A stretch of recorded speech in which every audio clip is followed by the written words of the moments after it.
தமிழ்மொழி கதையொலியில் இணைந்து கதை கேட்க விரும்பும் அனைத்து உள்ளங்களுக்கும் வணக்கம். இந்த காணொளியில் கேட்க போகும் கதை, நம்மோடு யாரையும் ஒப்பிடக்கூடாது. உலகில் நம்மை விட உயர்ந்தது, இது சிறந்தது, இது வலுவானது அப்படின்னு எல்லாம் நினைக்க கூடாது. நம்மிடம் இல்லாததை பற்றி நாம நினைத்தே பார்க்க கூடாது. நம்மிடம் இருப்பதை கொண்டு மகிழ்வா வாழணும். இந்த கருத்தை விளக்கும் கதையை தான் கேட்க போறோம். வாங்க கேட்கலாம். முன்னொரு காலத்துல கல்லுடைப்பவன் ஒருவன் வாழ்ந்துட்டு வந்தான். அவன் ஒவ்வொரு நாளும் பக்கத்துல உள்ள மலைக்கு சென்று பாறைகளை வெட்டி வருவான். அத பலகைகளா வெட்டி கல்லறை கற்களாகவும் வீடுகளுக்கு தரை போடுவதற்காகவும் விற்று வந்தான். அவனுடைய கற்களுக்கு அவசியமும் தேவையும் இருப்பதை அவன் புரிஞ்சுக்கிட்டான். அவன் மிகவும் சிறந்த வேலைக்காரன் அப்படிங்கிறதால நிறைய வாடிக்கையாளர்களை அவன் கொண்டிருந்தான். அதனால நீண்ட காலத்திற்கு அவன் அமைதியாகவும் மகிழ்ச்சியாகவும் வாழ்ந்துட்டு வந்தான். தனக்கு கிடைக்கும் இன்பத்தை தாண்டி அவன் சிந்தித்ததே கிடையாது.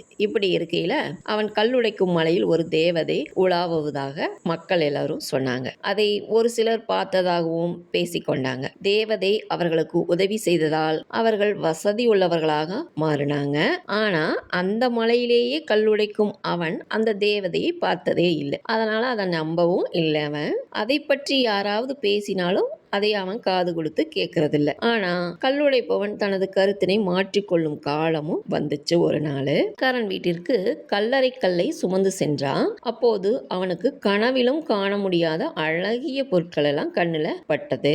உடனடியாக அவனுடைய சராசரியான வாழ்க்கை கடினமாகவும் மிகவும் வலுவாகவும் அவனுக்கு தோணுச்சு.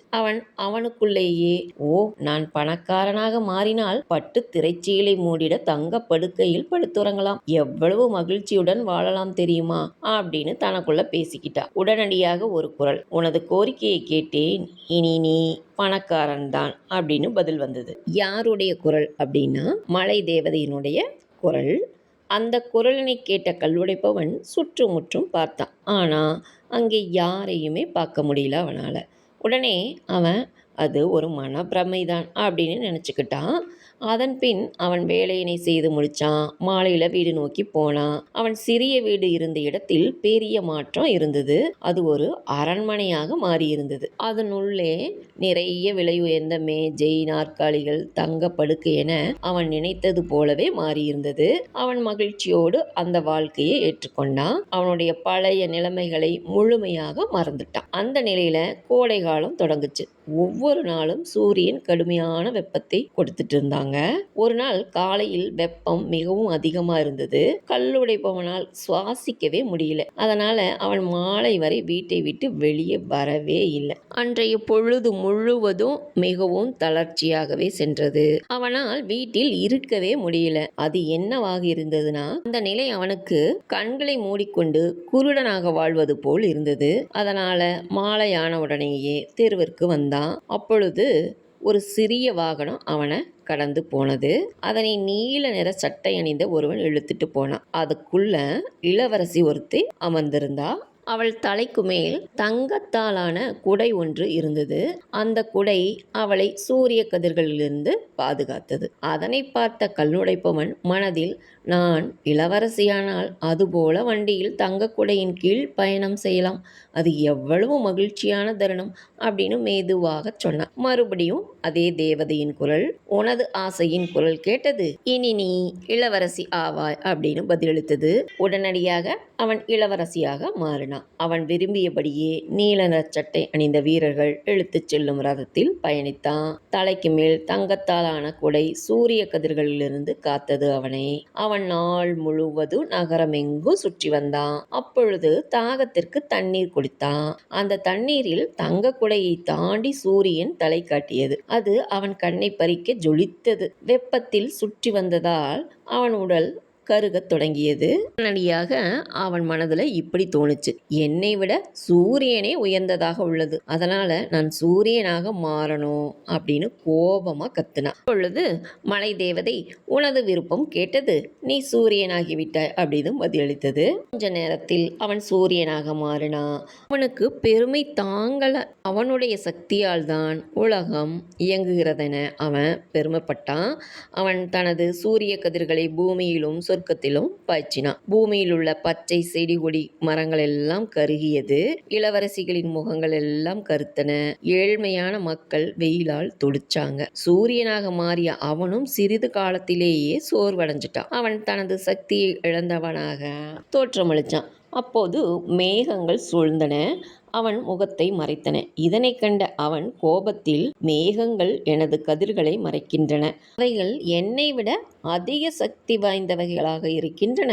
ஓ, நான் மேகங்களாக மாற வேண்டும். அவைதான் சூரியனை மறைக்கும் சக்தியுடையவைகளாக உள்ளன அப்படின்னு கத்தினா. மலை தேவதை இதனை கேட்டது. உனது விருப்பத்தை அறிந்தேன், நீ மேகமாக மாறிவிட்டாய் அப்படின்னு பதிலளித்தது. அவன் மேகமாக மாறினான். சூரியனுக்கும் பூமிக்கும் இடையில் தனது மேக விரிப்பினை உருவாக்கினான். சூரிய கதிர்கள் பூமிக்கு வராமல் தடுத்தான். பூமியில் மழையும் பொழிந்தது.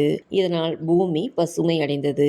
மலர்கள் எல்லாம் பூத்து குலுங்கின. ஆனால் இது போதுமானதென அவனுக்கு புலப்படவில்லை. அவன் மீண்டும் மழையினை கொடுத்தான். பல வாரங்கள் மழை நீடித்தது. இதனால் ஆறுகளில் நீர் பெருகி கரைகளை உடைத்தன. பயிர்கள் தண்ணீரில் மூழ்கின. மழையால் நகரங்களும் கிராமங்களும் அழிந்து போயின. இதில் பெரிய பாறைகளும் மலைகளும் மட்டும் நிலைத்து நின்றன.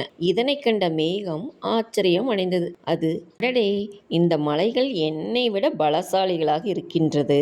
நான் இந்த மலைகளாக மாறணும் அப்படின்னு கத்துனான். உனது ஆசையின் குரல் கேட்டது. நீ மலையாக மாறிவிட்டாய் அப்படின்னு மலை தேவதையின் பதில் குரல் கேட்டது. உடனே மேகம் மலையாக மாறியது. நிமிர்ந்து உயர்ந்து கம்பீரமாக நின்றது. மழை பெய்தது, வெயில் அடித்தது. இரண்டிலும் எந்த விதமான பாதிப்பும் அடையாமல் மலை உயர்ந்து நின்றது. ஆஹா, எல்லாவற்றையும் விட நான் தான் உயர்ந்தவன். இனி எனக்கு எந்த பாதிப்பும் ஏற்படாது அப்படின்னு தனக்குள்ளேயே நினைத்து கொண்டது மலை.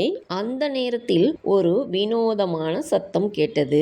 அந்த சத்தம் மலையின் பாத பகுதியான அடிவாரத்திலிருந்து கேட்டது. மலை அதனை பார்த்தது. ஒரு கல்லுடைப்பவன் பாறையை உடைத்துக் கொண்டிருந்தான். ஒரு பெரிய பாறை உடைந்து உருண்டு போனது.